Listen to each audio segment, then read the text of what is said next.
Hi friends, എല്ലാവർക്കും നമസ്കാരം. ഇപ്പോൾ നമ്മുടെ ഓണൊക്കെയാണ് അടുത്ത് വരുന്നത്. അപ്പോൾ അത് പ്രമാണിച്ച് നമ്മളിന്ന് ഉണ്ടാക്കാൻ പോകുന്നത് അടിപൊളി ടേസ്റ്റ് ഉണ്ടാക്കിയെടുക്കാവുന്ന ഒരു ഒന്നാന്തരം വെള്ളരിക്ക കിച്ചടിയാണ്. ഈ വെള്ളരിക്ക കിച്ചടി ഓണസദ്യയിലെ ഒരു പ്രധാന വിഭവം തന്നെയാണ്. കാരണം ഇത് കഴിക്കാനായിട്ട് നല്ല ടേസ്റ്റാണ്. അപ്പോൾ നല്ല ടേസ്റ്റിൽ വളരെ സിമ്പിളായിട്ട് എങ്ങനെ ഈ വെള്ളരിക്ക കിച്ചടി ഉണ്ടാക്കിയെടുക്കാമെന്ന് നമുക്കിവിടെ നോക്കാം. വീഡിയോയിലേക്ക് പോകുന്നതിന് മുമ്പായിട്ട് ഞങ്ങളുടെ ചാനൽ നിങ്ങൾ ആദ്യമായിട്ടാണ് കാണണമെങ്കിൽ മറക്കാതെ ഒന്ന് സബ്സ്ക്രൈബ് ചെയ്യണേ. അതേപോലെ തൊട്ടടുത്തുള്ള ബെല്ലൈക്കനും കൂടി ഒന്ന് എനേബിൾ ചെയ്ത് കഴിഞ്ഞാൽ ഞങ്ങൾ ഡെയിലി ഇടുന്ന ഓരോ വീഡിയോയും നിങ്ങൾക്ക് നോട്ടിഫിക്കേഷൻ വരുന്നതാണ്. അപ്പോൾ നമുക്ക് നേരെ വീഡിയോയിലേക്ക് പോയാലോ. ഇതിനായിട്ട് നമ്മൾ ഉണ്ടാക്കാനെടുത്ത പാത്രത്തിലേക്ക് കഴുകി ക്ലീൻ ചെയ്ത് കട്ട് ചെയ്ത് വെച്ച വെള്ളരിക്ക ഇട്ട് കൊടുക്കാം.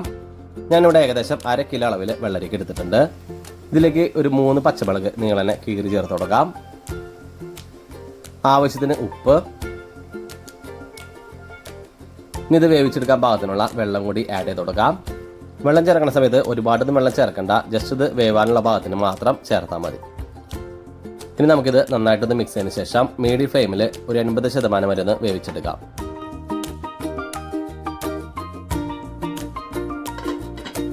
ഇത് വെന്തുവന്ന സമയം കൊണ്ട് ഇതിലേക്ക് വേണ്ട അരപ്പ് റെഡിയാക്കാം. അതിനായിട്ട് മിക്സിയുടെ ചെറിയ ജാറിലേക്ക് 1/2 കപ്പ് ചെറിയ തേങ്ങ ഇട്ട് കൊടുക്കാം.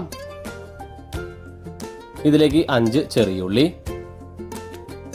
1/2 ടീസ്പൂൺ സാധാരണ ജീരകം, 1/4 കപ്പ് യോഗർട്ട് നിങ്ങളുടെ കയ്യിലില്ലെങ്കിൽ പുളി കുറഞ്ഞ തൈര് ചേർത്താലും മതി. ഇനി നമുക്ക് നന്നായിട്ടൊന്ന് ബ്ലെൻഡ് ചെയ്ത് മാറ്റി വയ്ക്കാം. അപ്പോൾ നമ്മുടെ വെള്ളരിക്ക വേവിക്കാൻ വെച്ചിട്ട് കുറച്ച് സമയമായിട്ടിട്ട് നമുക്കൊന്ന് തുറന്നു നോക്കാം. അപ്പോൾ നമ്മുടെ വെള്ളരിക്ക ഒരു 80-85% വെന്ത് വന്നിട്ടുണ്ട്.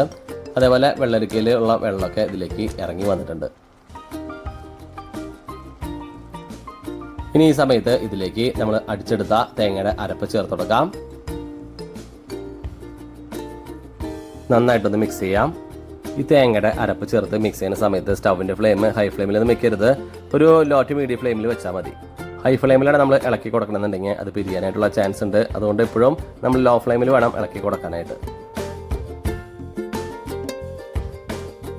അതേപോലെ മിക്സിയുടെ ജാറൊന്ന് അല്പം വെള്ളം കൂട്ടി നന്നായിട്ടൊന്ന് മിക്സ് ചെയ്ത് ഇതിലേക്ക് ഒഴിച്ചു കൊടുക്കാം. തേങ്ങയുടെ അരപ്പ് ചേർത്തതിന് ശേഷം നന്നായിട്ടൊന്ന് മിക്സ് ചെയ്ത് ചൂടാക്കി എടുത്താൽ മതി. ഒട്ടും തന്നെ തിളക്കേണ്ട ആവശ്യമില്ല.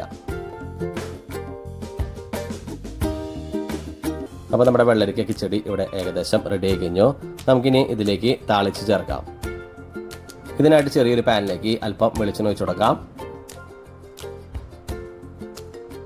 വെളിച്ചെണ്ണ ചൂടായി വരുന്ന സമയത്ത് ഇതിലേക്ക് 1 ടീസ്പൂൺ കടുക് ഇട്ട് കൊടുക്കാം.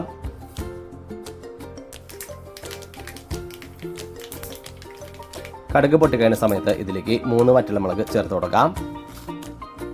അതേപോലെ ഒരു 2 തണ്ട് കറിവേപ്പിലും കൂടി ചേർത്ത് കൊടുക്കാം. ഇനി നമുക്ക് നന്നായിട്ടൊന്ന് മിക്സ് ചെയ്തതിന് ശേഷം കറിയിലേക്ക് ഒഴിച്ചു കൊടുക്കാം.